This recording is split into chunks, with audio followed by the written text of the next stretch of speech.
Welcome back to Saturday Shorties. It's been a while due to the charity drive, but we're back. And winter is coming with us to Saturday as we take a look at some cold weather toys.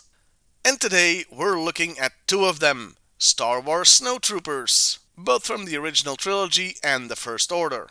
So meet the Imperial Snowtrooper. This is actually a modern figure. You can tell by the way it's pristinely white, amongst other things.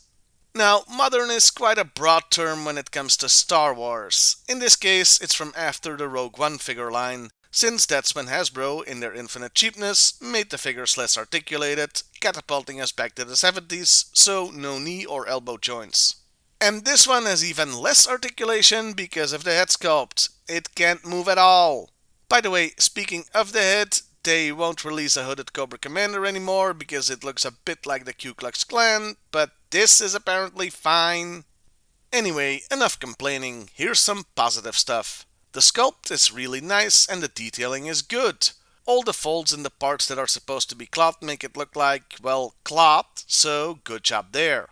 The texture of the skirt is nice too, though I'm a bit disappointed that due to the articulation, it cuts in two when moving the legs. For accessories, he has a standard blaster and a nice looking backpack. I like the buttons on it and the ones on his chest, implying the armor is climate controlled and whatnot. So, how is all this reinterpreted for the New Order?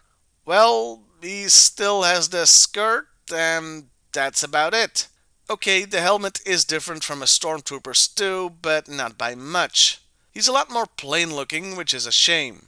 Well, I suppose he's got a shoulder pad now, but some original Stormtroopers did so too, so it's not really unique. I'd almost call this a knockoff, but considering that is what the First Order was compared to the Empire in the movies, it's not inappropriate. Still, even the detailing is worse. The skirt is just smooth now, mostly, and there's less colors.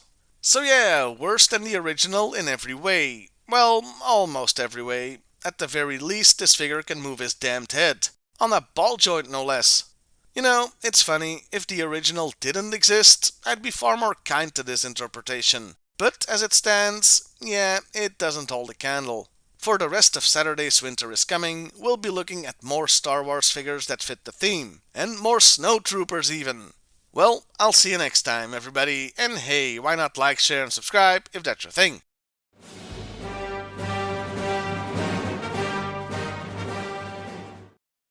Please consider supporting the show on Patreon.